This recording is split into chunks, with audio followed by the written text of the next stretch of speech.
অনেক ত্যাগের বিনিময়ে এই বাংলাদেশ অর্জিত হয়েছে। আমার জানা মতে 2.5 থেকে 3 লক্ষ লোক মুক্তিযোদ্ধা শাহাদাত বরণ করেছিল। অতঃপর বহুদিন পর আরেকটি ঘটনা ঘটলো, যেই ঘটনার মাধ্যমে বহু ত্যাগের মাধ্যমে আমরা একটি স্বৈরাচারকে দেশ থেকে চলে যেতে বাধ্য করেছি। তার আগেও একটি ঘটনা আছে, এটা কিন্তু অনেকে ভুলে গেছেন। 90-এও কিন্তু আমরা এরশাদ সাইকে আমরা ঘটিয়েছিলাম আন্দোলনের মাধ্যমে। তৎপর 91-এ বিএনপি সরকার কায়েম করেছিল, সরকার গঠন করেছিল। প্রিয় ভাইরা, বিএনপি গণতন্ত্রে বিশ্বাস করে।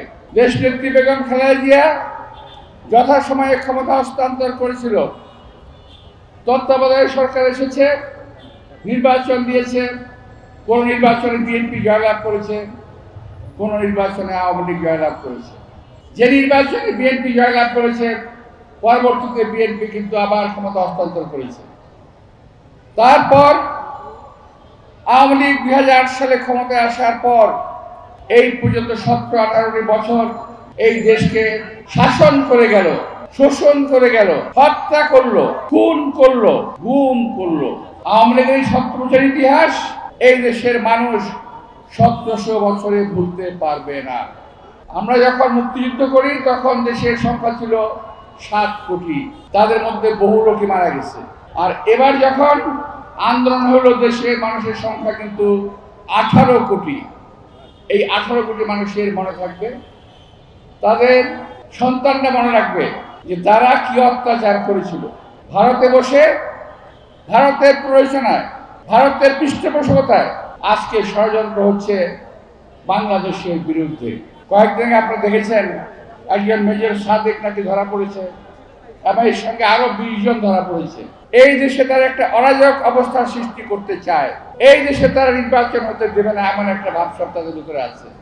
আর আরো কিছু দল আছে, বাংলাদেশের রাজনৈতিক দল আছে, তারাও চায় না নির্বাচনটা হোক। তারা নির্বাচনের কথা মুখে বলে, কিন্তু অন্তরে তারা নির্বাচনের কথা বলে না। কারণ তাদের একটা ধারণা জন্মেছে নির্বাচন হলেই বিএনপি ক্ষমতায় আসবে। আমরা কিন্তু বলি নাই, আমরা শুধু বলেছি গত 17 বছর আন্দোলন করেছি, বিএনপির বহু লোক, প্রায় 5000 নেতা কর্মী শাহাদাত বরণ করেছে। এইবারও এই আগে জুলাই আগস্টের আন্দোলনে প্রায় 422 জন বিএনপি নেতা কর্মী শাহাদাত বরণ করেছে। তারপরেও আমরা কিন্তু বলি নাই যে আমরা ক্ষমতায় গেছি কিংবা যাব। আমরা ভোটের জন্য লড়াই করছি, এই দেশে মানুষের গণতন্ত্রের জন্য লড়াই করছি, কথা বলার অধিকারের জন্য লড়াই করছি। কিন্তু তারা ভেবে নিয়েছে বিএনপি ক্ষমতায় আসবে, সুতরাং নির্বাচন হতে দেওয়া যাবে না।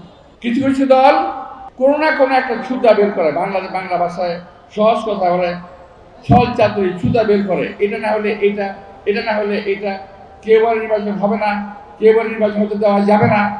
17-18 বছর আন্দোলন করে এই সমস্ত কথাবার্তা শুনতে এই জনগণ ভালোবাসে না।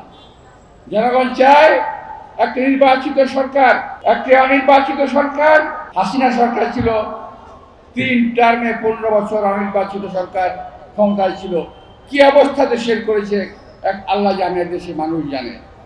আর আজকেও আছে একটা অনির্বাচিত সরকার, এবং এই অনির্বাচিত সরকারের ভিতরে সবাই কিন্তু সৎ লোক নয়।